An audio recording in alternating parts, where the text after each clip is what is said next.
राजस्थान में अंता सीट पर हो रहे उपचुनाव में अशोक गहलोत खेमे की फिर से पावर दिखी है। कांग्रेस ने भाया का साथ निभाया है, यानी कि कांग्रेस ने अपने उम्मीदवार तो उतार दिए, लेकिन बीजेपी अभी तक अपने कैंडिडेट को उतार नहीं पाई। तीसरी तरफ नरेश मीणा ने दावेदारी इस सीट से ठोकी है, जिससे यह मुकाबला और भी ज्यादा दिलचस्प हो चला है।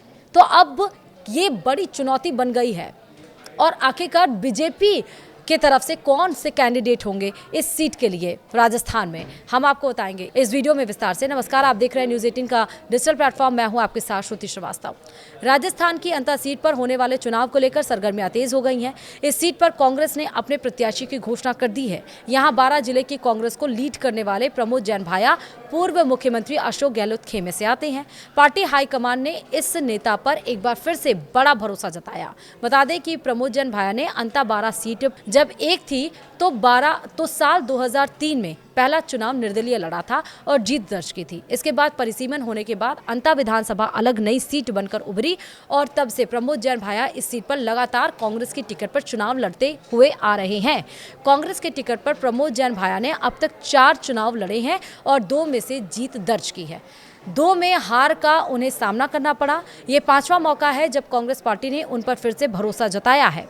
बताते चले कि अंता विधानसभा उपचुनाव में कांग्रेस ने प्रत्याशी की घोषणा करके बीजेपी पर बढ़त बना ली है। बीजेपी अभी कैंडिडेट की तलाश कर रही है। बीजेपी की ओर से मंथन जारी है। कई नेता इस सीट पर बीजेपी से टिकट की दावेदारी कर रहे हैं, लेकिन फिलहाल कुछ तय नहीं हो पाया है। इधर कांग्रेस के प्रत्याशी प्रमोद जैन भाया जो स्थानीय नेता हैं, इस सीट पर करीब 22 सालों से प्रमोद जैन भाया की तगड़ी पकड़ है। उन्हें उम्मीदवार घोषित कर दिया गया है। ऐसे में माना यह जा रहा है कि बीजेपी को उनके सामने मजबूत कैंडिडेट खड़ा करने के लिए फिर से काफी मशक्कत करनी होगी। यह भी कहा जाता है कि इस सीट पर बीजेपी पूर्व मुख्यमंत्री वसुंधरा राजे की सहमति पर ही कैंडिडेट उतारती है। उनके खेमे का ही भाजपा का नेता यहां चुनाव लड़ता हुआ आया है। कयास लगाए जा रहे हैं कि विधायक पद से निलंबित हुए कमल लाल मीणा की पत्नी भगवती पर भी सिंपैथी का कार्ड भारतीय जनता पार्टी इस उपचुनाव में चल सकती है।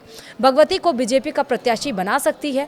कमल लाल मीणा 20 साल पुराने मामले में जेल में बंद हैं, सजा काट रहे हैं। उनकी विधायकी चले जाने पर इस सीट पर पहली बार उपचुनाव की नौबत आई। साल 2023 के विधानसभा चुनाव में 12 जिले की छबड़ा विधानसभा पर टिकट न मिलने पर कांग्रेस का खेल बिगाड़ते हुए नरेश मीणा ने निर्दलीय चुनाव लड़ा और बड़े कांग्रेस के वोट बैंक पर सेंधमारी की। कांग्रेस यहां पर चुनाव हार गई थी। इसके बाद देवली उनियारा सीट पर भी नरेश मीणा ने कांग्रेस से टिकट मांगा। टिकट नहीं मिला तो निर्दलीय चुनाव लड़ा और यहां पर कांग्रेस तीसरे स्थान पर रही। अंता विधानसभा सीट पर मीणा जाति का बाहुल्य है, बड़ा वोट बैंक है। ऐसे में नरेश मीणा एक बार फिर से कांग्रेस के लिए बड़ी चुनौती खड़ी करते दिखाई दे रहे हैं। नरेश मीणा ने कांग्रेस बीजेपी प्रत्याशियों की घोषणा से पहले ही साफ कर दिया था कि वो चुनाव लड़ेंगे। 14 अक्टूबर को नरेश मीणा अपना नामांकन पत्र दाखिल करेंगे।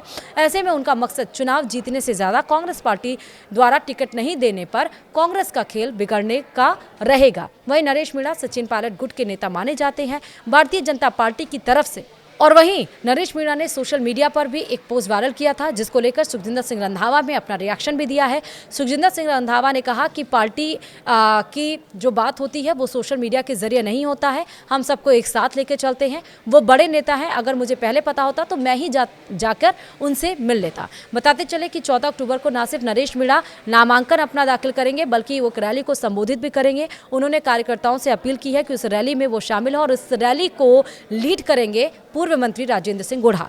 साथ ही बताते चले कि भारतीय जनता पार्टी की तरफ से वसुंधरा खेमे से पहला नाम कमल लाल मीणा की पत्नी भगवती का है। उन्हें संभावित उम्मीदवार पार्टी के कार्यकर्ता मान रहे हैं। इसके बाद पूर्व मंत्री प्रभुलाल सैनी और पूर्व जिला प्रमुख नंदलाल सुमन और बीजेपी के नेता आनंद गर भी संभावित उम्मीदवार की कतार में है।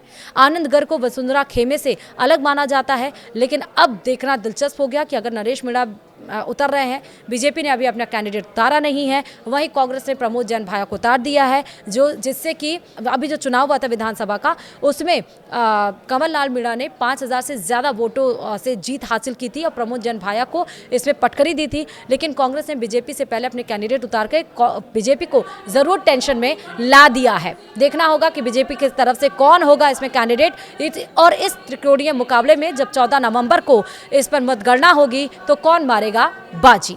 वीडियो में इतना ही। नमस्कार।